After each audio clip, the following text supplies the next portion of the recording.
Llegamos al viernes 4 de noviembre del 2022. Soy Jairon Córdoba y les doy la bienvenida a JN Noticias. Antes del desarrollo de nuestra información, vamos rápidamente con nuestros titulares.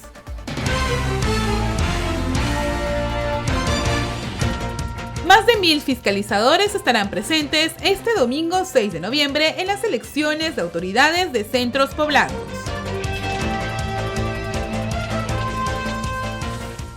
El Ministerio Público designa a nuevo representante para el Pleno del Jurado Nacional de Elecciones.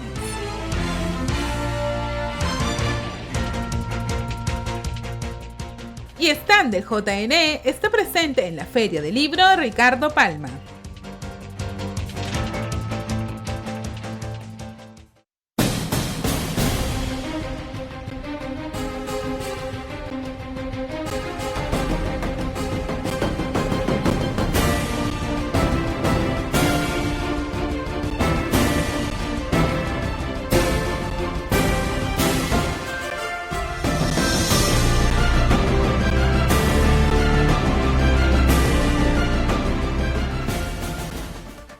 Y este domingo 6 de noviembre se realizarán elecciones de las autoridades de centros poblados y más de 1000 fiscalizadores del Jurado Nacional de Elecciones estarán presentes.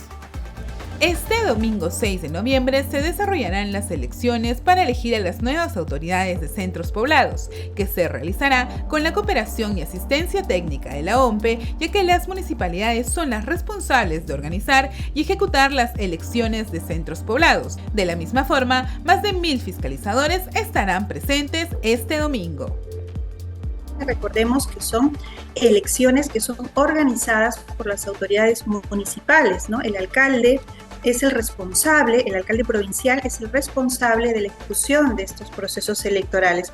Con el devenir de los años se estableció que estas elecciones, que además se llevaban a cabo en fechas distintas a nivel nacional, dependiendo de la fecha de creación de las municipalidades, la fecha de creación de estas autoridades de centros poblados, ahora tenemos una normativa que establece más bien que la elección es en fecha única. Por primera vez este domingo 6 de noviembre tendremos una elección simultánea a nivel nacional. Pero, ¿qué autoridades se eligen en una elección de autoridades municipales de centros poblados? Se eligen al alcalde o alcaldesa y 5 regidores o regidoras por un periodo de 4 años. De las 196 municipalidades provinciales que tenemos, hemos suscrito convenio con 87 de ellas, y es por eso que estaremos desplegando un poco más de 1000 fiscalizadores a nivel nacional este domingo. Cabe destacar que 1914 centros poblados deberán elegir a sus autoridades, los mismos que se encargarán de las funciones y de los servicios públicos que les han sido delegadas por sus municipalidades provinciales. Y el Ministerio Público designa al nuevo representante del Pleno del Jurado Nacional de Elecciones. A continuación, todos los detalles. El Jurado Nacional de Elecciones tendrá entre los miembros que integran su pleno a un nuevo representante del Ministerio Público, la fiscal suprema Delia Espinosa Valenzuela. Ello a raíz de un acuerdo al que llegó la Junta de Fiscales Supremos de la Fiscalía de la Nación y que preside su titular Patricia Benavides el 3 de noviembre. Acorde a la resolución publicada el jueves en el diario El Peruano, con la designación de Espinosa se dio por concluida también la representación de la abogada y fiscal suprema provisional Marta Elizabeth Maich Molina en el Pleno, que integró desde el 27 de noviembre del 2021. Del mismo modo, la resolución de normas legales señala que con el cambio se designan también a los fiscales supremos Zoraida Ábalos Rivera y Pablo Sánchez Velarde como primera y segundo suplente representante del Ministerio Público ante el Jurado Nacional de Elecciones, respectivamente. Cabe precisar que a través de un acto protocolar en el que estuvieron los miembros y el presidente del Pleno del JNE, Jorge Luis Salas Arenas, Maich recibió el agradecimiento de la institución por el cumplimiento de sus funciones en el último proceso electoral 2022.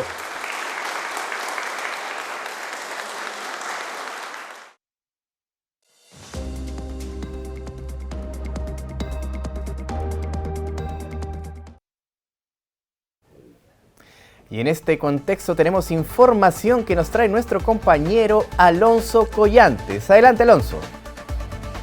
Gracias por el pase. Efectivamente, nos encontramos ahora con Elizabeth Maich Molina. Ella es abogada y cumple hasta la fecha funciones como miembro del Pleno del Jurado Nacional de Elecciones. Vamos a consultar con ella ahora cuáles son las impresiones de las funciones que ha ejercido en este Pleno, ¿no? En el que ha compartido espacio también con el presidente, el magíster Jorge Luis Salas Arenas. ¿Qué tal, doctora Maich? Coméntenos un poco acerca de estas funciones que ha ejercido en este periodo.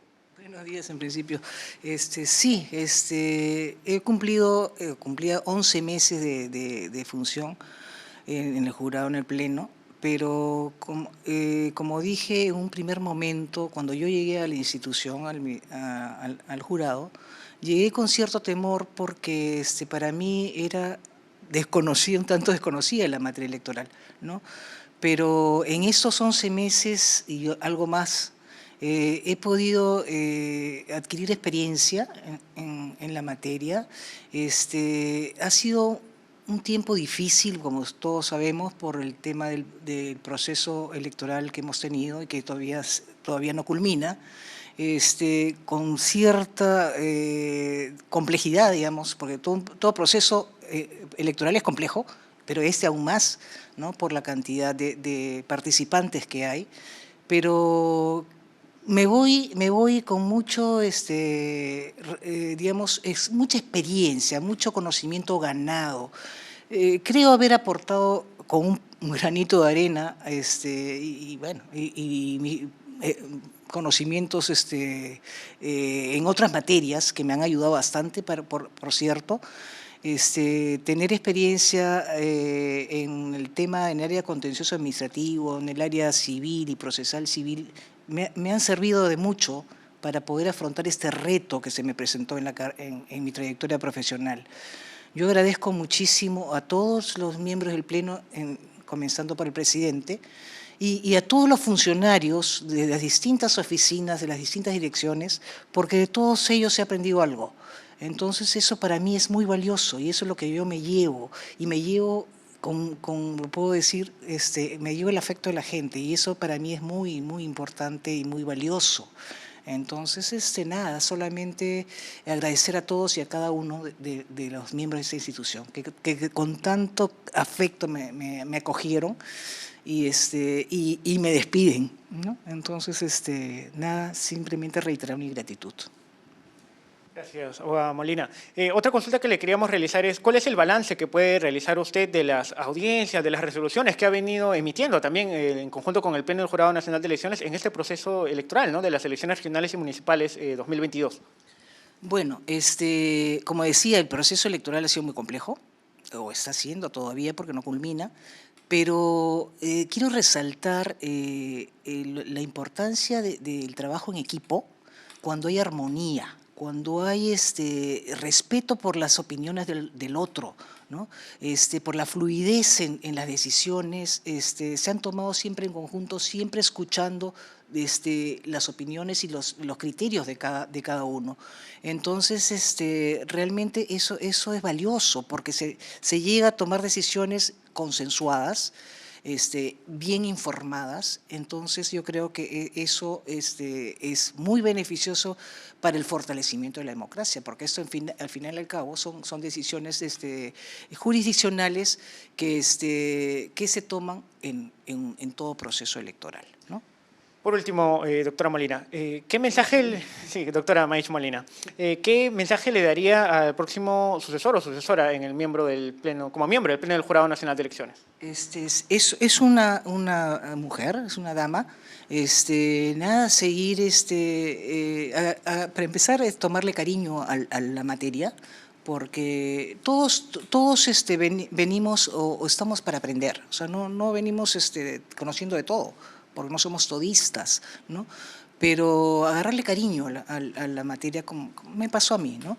Y seguir adelante y tratar de encajar bien, de emitir su opinión y con respeto y aceptar las opiniones de los demás, ¿no? Y lograr con eso decisiones bien consensuadas y bien informadas. Sí. Muchas gracias. Bien, estas han sido las declaraciones de la abogada Elizabeth Maich Molina.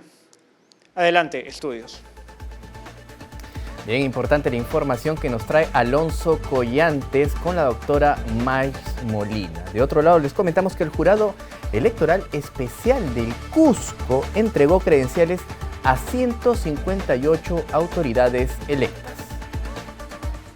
El Jurado Electoral Especial del Cusco, cumpliendo con su labor jurisdiccional, realizó la proclamación de resultados distritales de las provincias del Cusco, Paruro y Anta. Dichas actas de proclamación fueron consentidas tras el periodo previsto por la norma, por lo que se procedió a la entrega de las credenciales. De esta manera, autoridades electas de diferentes distritos del Cusco llegaron a la sede del Jurado Electoral Especial y recibieron sus respectivas credenciales para los cargos de las alcaldías distritales, así como de las regidurías. Del mismo modo, se cumplió con la proclamación de resultados a las alcaldías provinciales de Cusco, Puno y Anta, por lo que en las próximas horas, una vez queden consentidas las actas de proclamación, se procederá a la entrega de credenciales. Mientras que en el caso de la gobernatura regional se espera que los 5 jurados electorales especiales de la región del Cusco emitan las actas de proclamación de resultados.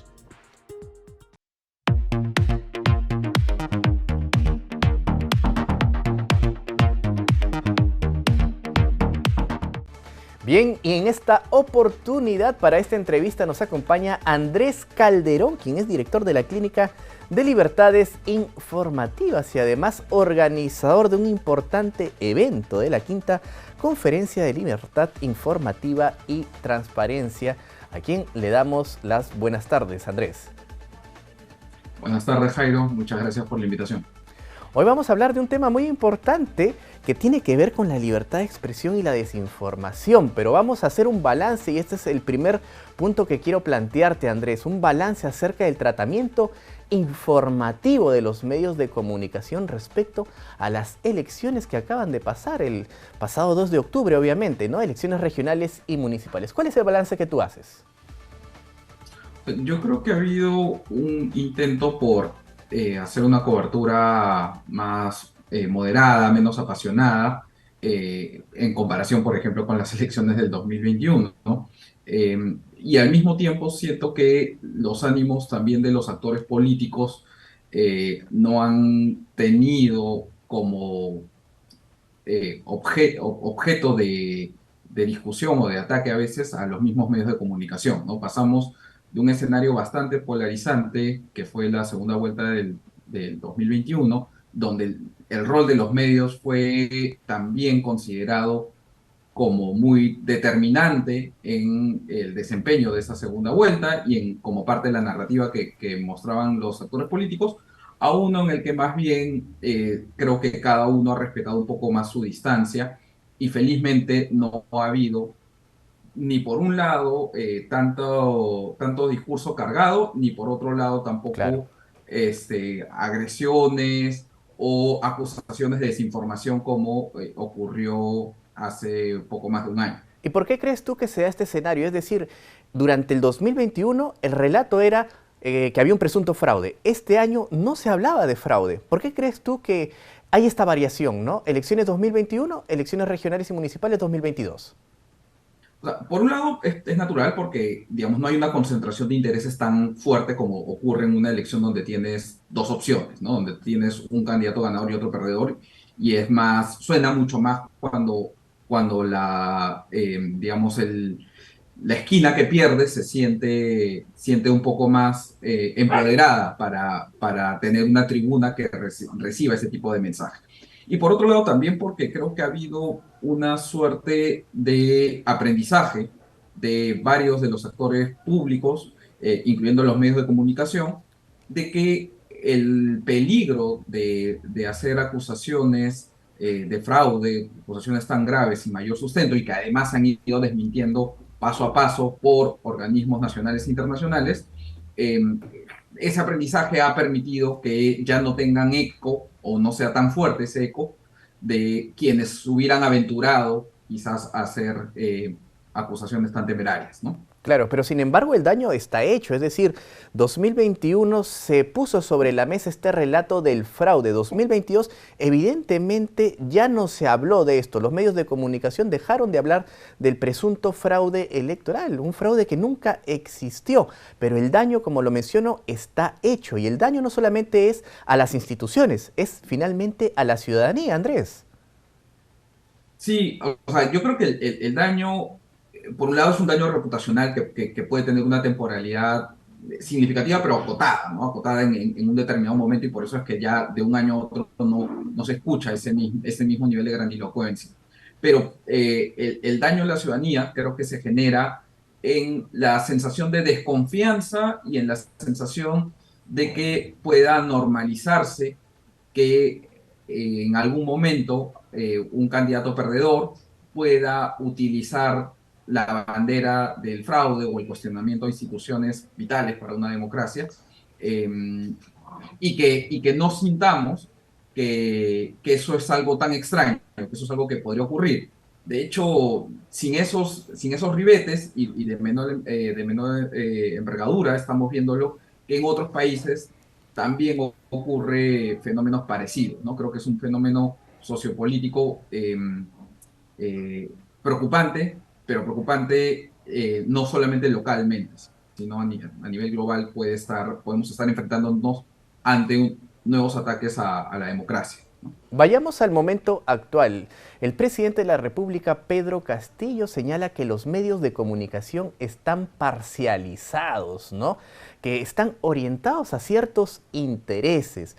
Uno de los temas importantes que estamos abordando en esta entrevista es la libertad de expresión. ¿Cuál es el balance que haces tú respecto a lo que señala el primer mandatario, ¿no? El jefe de Estado, frente a la tarea que vienen haciendo los medios de comunicación finalmente?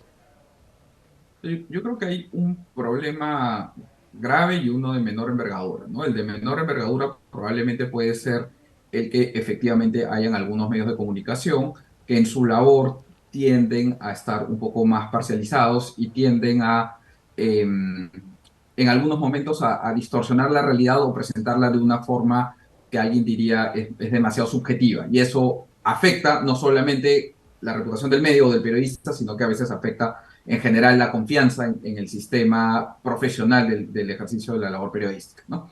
Pero eso que de los casos aislados puede llegarse a una generalización, nos trae justamente al problema más grande, y esto es que haya un actor político, el principal actor político de un país, que es el presidente de la República, que sienta que es una estrategia eficaz de defensa el atacar constantemente a los medios de comunicación, ¿no? Y el de simplemente negarse a responder los cuestionamientos públicos que aparecen, tratando de deslegitimar al mensajero. Y esto es algo en lo que creo que no solamente el presidente, pero el presidente es la figura más emblemática, están incurriendo algunos actores políticos, están tratando de mermar la labor que realizan los medios de comunicación y la prensa independiente, con el objetivo, decía nuevamente, de escudarse y no tener que responder frente a las críticas o cuestionamientos públicos que vienen saliendo, ¿no? Porque además hay una serie de acusaciones, ¿no? Es decir, están presentes las instituciones de alguna manera en una contienda de poder, ¿no? Es decir, está el Ejecutivo, el Congreso, también se agrega la Fiscalía. Ahora se lleva a un contexto incluso internacional. Tenemos la visita de la OEA, Andrés. Sí, lo que sucede es que, digamos, se ha terminado por evitar los cauces institucionales, ¿no? Evitar que cada uno haga su trabajo y todo llevarlo al nivel de los intereses políticos y de la pugna constante, ¿no? Como si nadie pudiera estar haciendo su labor si no fuera porque tiene un interés de por medio, ¿no? Entonces la Fiscalía investiga porque está aliado con algún otro poder, ¿no? El Poder Judicial sentencia o dicta una medida restrictiva de derechos, como una prisión preventiva, porque está interesado, ¿no? Y a esto se suma ahora instituciones que no son del poder público, ¿no? Sino, por ejemplo, la prensa, que representa a la ciudadanía, a la sociedad civil, también se le termina acusando de decir, ok, tú eres un actor que está motivado por intereses políticos, y no faltará quien diga lo mismo en algún momento de la misión de la OEA, ¿no? Que si no les gusta el resultado de sus recomendaciones o conclusiones, también se le intente de acusar de estar a favor de alguno de los bandos en pugna. Claro, no tiene que gustarnos el trabajo de las instituciones o sea, es decir, no tiene que finalmente agradarnos a nosotros, sino tiene que hacerse bien finalmente, ¿no? Que eso es lo que se espera. La quinta conferencia de libertad informativa y transparencia. Usted es el organizador de este importante evento. ¿En qué consiste? ¿Cuál es el objetivo, por favor? Claro.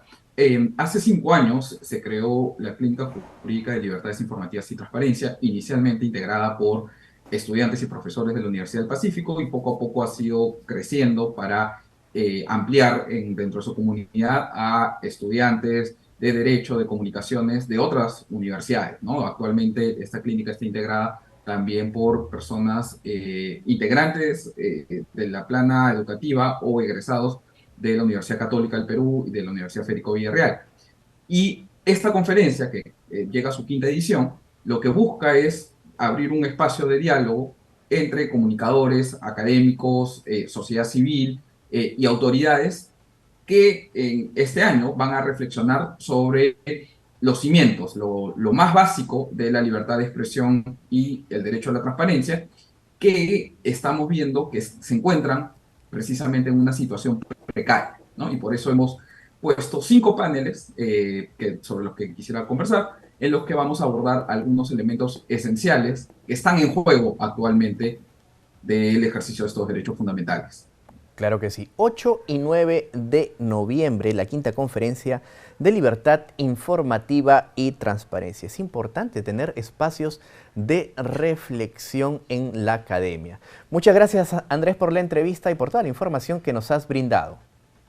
Muchas gracias a ti, Jairo, y reitero la invitación en el campus de la Pontificia Universidad Católica, este 8 y 9 de noviembre, que es un evento presencial. A partir de las 6 de la tarde van a poder participar de esta conferencia y enriquecer el diálogo que vamos a tener con varios expertos en la materia. Claro que sí.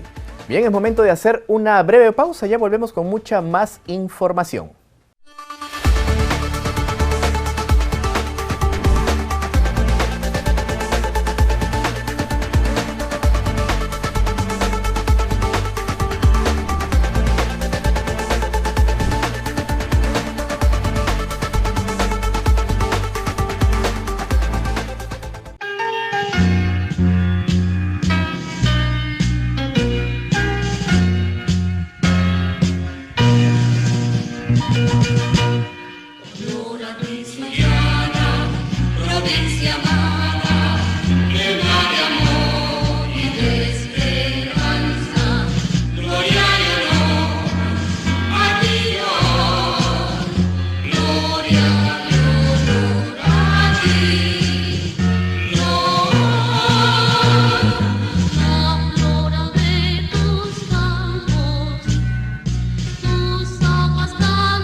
Hermosas imágenes teníamos allí de Sullana, que a propósito hoy es su aniversario.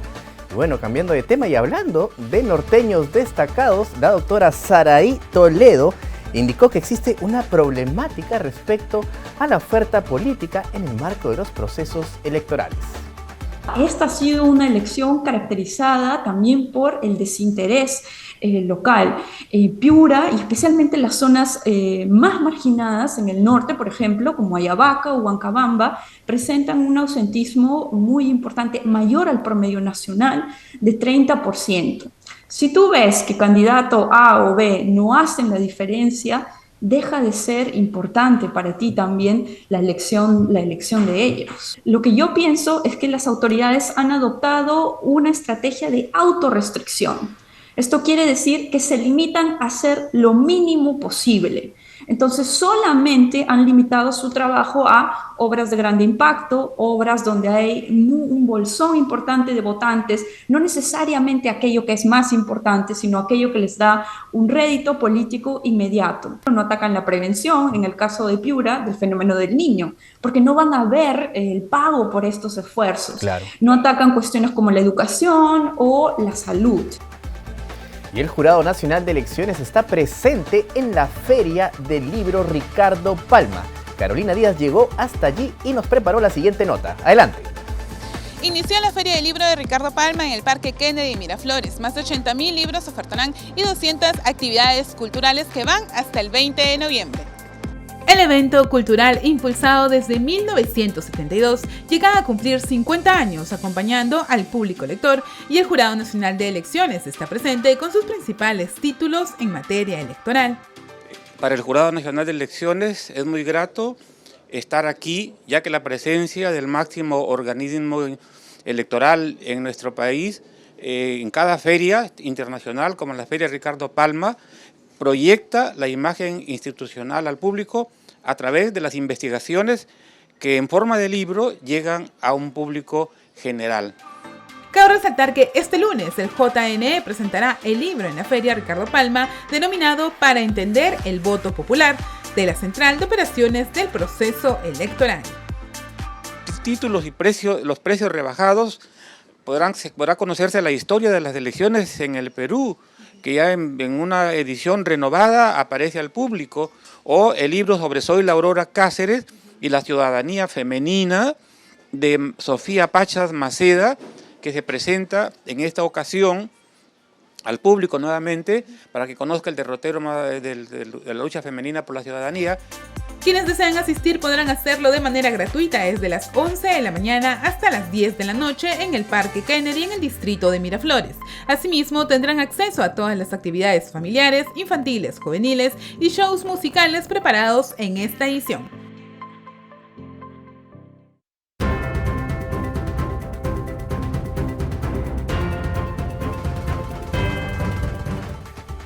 Y el internacionalista Farid Cajat indicó en JNE Noticias que la victoria de Lula da Silva se debe en parte a su mensaje polarizante.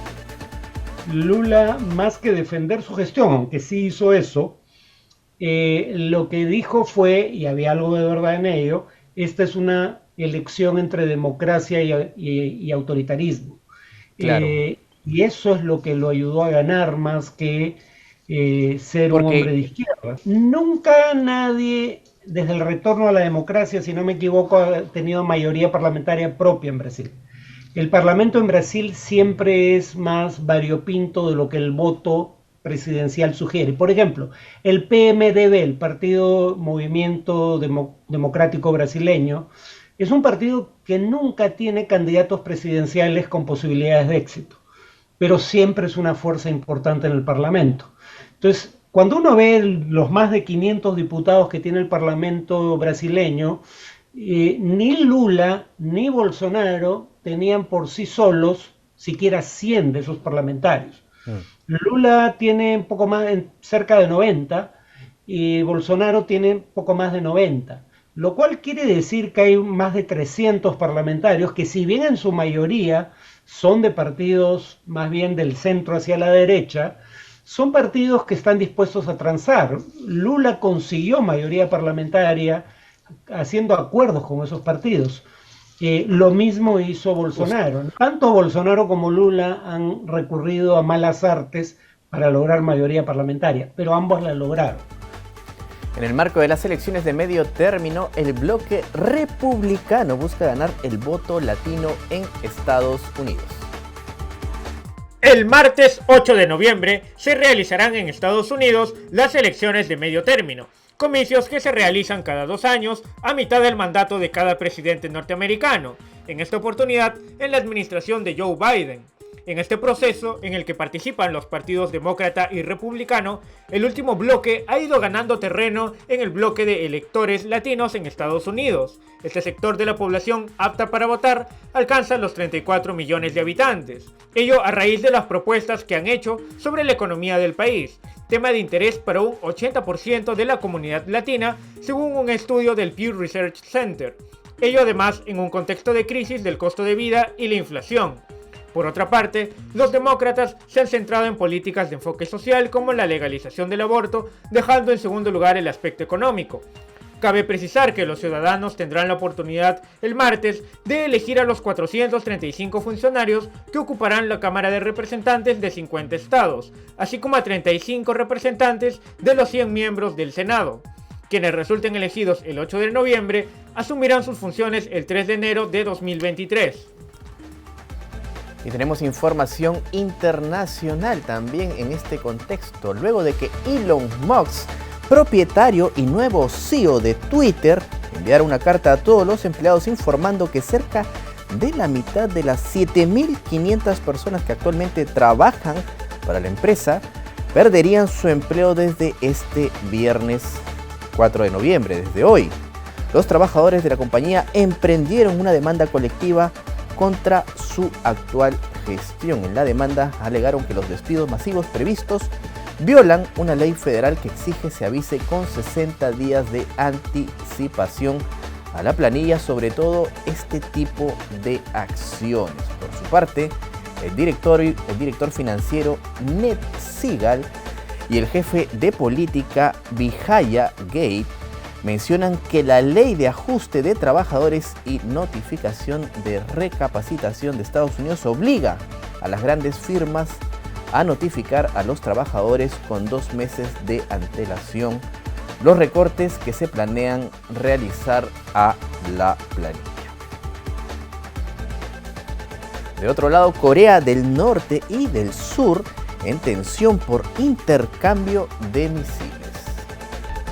El impacto de un misil norcoreano a 167 kilómetros de la isla de Ujeong, en Corea del Sur, hizo que se encendieran las alarmas en este país y se incrementaran las tensiones militares de ambas Coreas. A raíz de ello, y el posterior lanzamiento de 20 misiles desde la capital norcoreana, Pyongyang, hacia aguas de su país vecino, Corea del Sur también respondió con misiles de precisión tierra-aire desde Seúl y una reunión de emergencia con el Consejo de Seguridad Nacional. Si bien no se tiene hasta el momento definida la causa de la agresión desde Corea del Norte, los ataques mutuos han caído a pocos kilómetros del límite línea norte, es decir, la frontera marítima de ambos países. Tanto Corea del Norte como Corea del Sur han considerado estas maniobras aéreas como amenazas a la paz de ambos territorios y una provocación militar.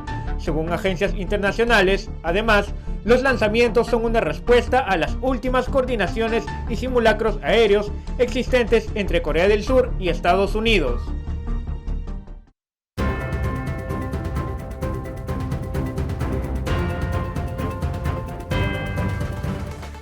Y preste mucha atención porque la UNESCO publicó un informe sobre el estado y los riesgos de ejercer la carrera o la profesión de periodista a nivel mundial. Veamos los detalles.